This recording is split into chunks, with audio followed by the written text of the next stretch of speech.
Now that's strategy. From physical slavery to mental slavery, well, guess what's next? Spiritual slavery. I think you guys call that religion, but let's leave that for another day. Well, today is another day, and thank God you and I are alive to hear what I have to say. Now this is kind of a touchy subject, but like they say, if a conversation is hard, then it's probably the one worth having.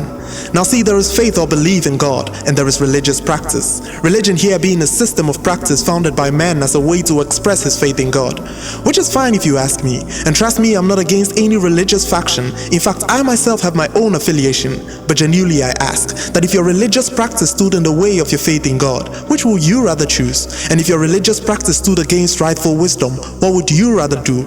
I heard of a lady who died because her religious practice didn't permit blood transfusion. I heard of a guy who failed an exam because his religious denomination considers writing an exam on a particular day of the week a desecration.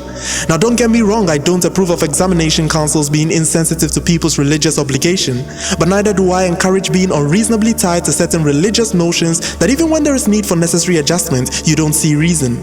No wonder Jesus always had issues with the Pharisees and other religious leaders, and I think the Pharisees may have just left some descendants in Africa. I mean, it's 2020 and the most substantive argument to some religious Africans is why ladies wear trousers. Lord have mercy. And then we turn around and blame our slow-paced development on sorcery. Find me a better story. Once again, I'm not against any religious faction, and like I said, I have my own affiliation.